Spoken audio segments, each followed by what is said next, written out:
I'm Rose Gilpin, and this is my partner, Kathy Remski, and we are Real Style Extras Casting. We've worked on over 32 movies in Michigan since the incentives, and including Detroit 187. We've placed over 30,000 extras on sets. The common thread, between those 30,000 people is they are all Michigan residents. In 3 short years, the film industry has become part of the fabric of the state of Michigan. The role of being an extra offers a very unique experience to anyone who becomes an extra.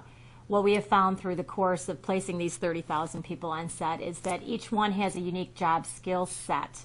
And when an unemployed auto worker is able to be an extra on a movie set, they're actually able to look around at what makes a production work, assess their skills, and reapply what they have to the film industry, whether it's in a lighting capacity, a camera capacity, and with a few short classes or short period of time, they're able to, again, apply their tools and reinvent themselves.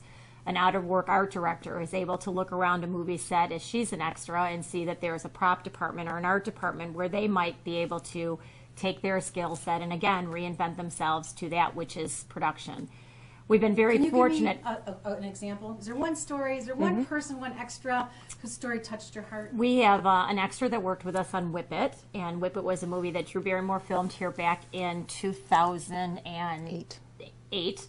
And we had a photographer, a very nice, hip, young woman who was perfect for the set of Whip It, and she was a photographer, and after some time being on an extra on the set, she saw what an art department does. And this particular person ended up getting a full-time job in the art department on Detroit 187 for the last 8 months. We've actually had extras who are out-of-work accountants become an extra, see that there's a payroll process, a business side of production, and we've known several people that ended up in the accounting offices at productions that we've worked on. It's a remarkable experience for Rose and I to place people on set as extras and go to interview for our next project and see our extras in the office working, and we just have to go out and find more extras. But it's actually it's a unique experience because people are able to actually observe the process while getting paid and fed, which is also a nice thing, and see how they can reinvent themselves. There are very few places where you can actually go observe the creative process and see how you might fit into that. And these tax credits changed the focus of your business, and you counted on them. Could you tell us a little, Rose, about how the film credits affected your business and what it meant to you? Well, Kathy and I are a small business, and because of the incentive, because we saw it coming and we refocused our business, we made capital investments. We spent money. We rented space. We've hired employees. We've hired tech people. We have taken our business, taken our money, and completely focused that on the film industry with the promise that it would be here for a few more years. And what does that mean if that promise is taken away? Well, we counted on that promise, as Rose said, and really to take it now and in its infancy stages, completely throw the baby out with the bathwater seems to be a little bit short-sighted. We're looking at a climate where jobs are a key ingredient into the economic, vibrancy of a state. And Rose and I have put so many people to work that to talk about jobs, but to do that in a way that's taking jobs away seems a little counterproductive. Our business model will change significantly. Thankfully, Rose and I maintained our diversification in the marketplace. But sadly, a lot of people who are extras, who a couple $100 in the course of a production makes a difference on their groceries, in a heating bill, an electric bill. And we've gotten a lot of letters from people that were out of work that thanked us, in the interim for that consistent work that they've gotten through us. We've gotten a lot of letters like that from people. Another component of our business is we're able to employ college kids. And last summer we were fortunate enough to work on Scream 4 and LOL, and as we all know, jobs for college kids are limited. There's, as the marketplace for jobs gets smaller and smaller, thus it does for college kids as well. And the kids that we put on work last summer, those dollars paid for books, computers, whatever it is to help help them get through college. So we've touched many people's lives and have been fortunate to do so. It's a source of pride for Rose and I. It's exhilarating. It's why we run our business.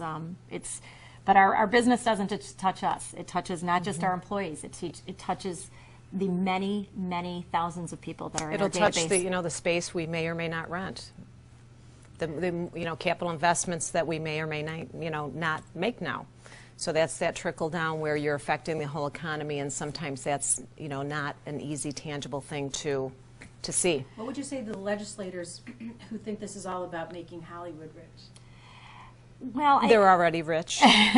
So it's more about making everyday Michigan residents, giving them purpose, giving them new careers, giving them something to redirect the skills that they have here, that industry, the industries don't exist anymore.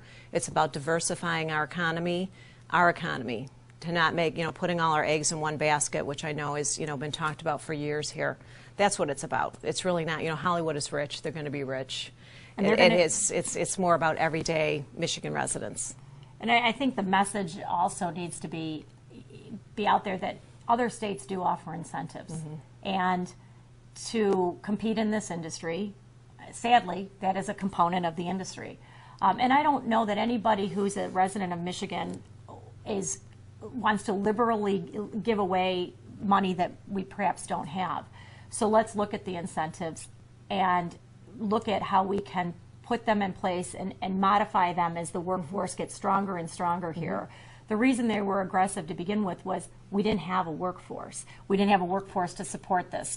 So to make it be as bullish as it was important because we didn't necessarily have the workforce to support it. But as our workforce gets stronger and they get more educated and they're able to not bring in as many people from other places, the incentives can begin to be scaled back because it won't just be about the money, it'll be about the tangible, hardworking, Midwestern workforce that we have here in the state. So, well, I think that was always in the cards. It was never going to be out there at 42% or 38%. It was always a ramp down type of thing. And I guess what we're saying as small business owners in the state is that we'd just like to keep that, at least let it take before you start ramping it down. And I think lastly, I'd like to have us stop using the number 42% because 42%, you have to do so much to get that money back at that top 42%. The average film, and I'm not going to quote numbers, I believe gets between 35 and 36% back. So to take the incentives and continue to talk about them at the 42% is unfortunately doing a disservice to all of us. It's not really an accurate statistic. So let's put everything in place accurately and let the legislators evaluate it based on accurate information and small business owners and jobs and whatever else they need to make their decisions. Whatever percent it is, it's always better than zero, right? Well, I think when people are working, it's always better than not having people work. And again, I just go back, if we have 4,000 jobs, I believe that's the number we're talking about, that the incentives employ close to full-time or enough to make their living on it. To take those 4,000 away, I mean, we're starting in the hole. I think there's a new buzz phrase going around Lansing. We're sowing the seeds for the future. Isn't it something like that? And I say, let's not cut down the forest to plant seeds for the future. Let's keep the forest that we have started growing, and let's diversify in some other places as well. I think that things can work in tandem. I'm Kathy Remski. And I'm Rose Gilpin. We are Real Style Extras Casting. We've placed 30,000 extras on various productions throughout the state of Michigan in the last 3 years. We've rented office space, we've made capital investment, we spent money, we built a database, all based on a promise of the incentives. And we hope those promises stay in place for the years to come.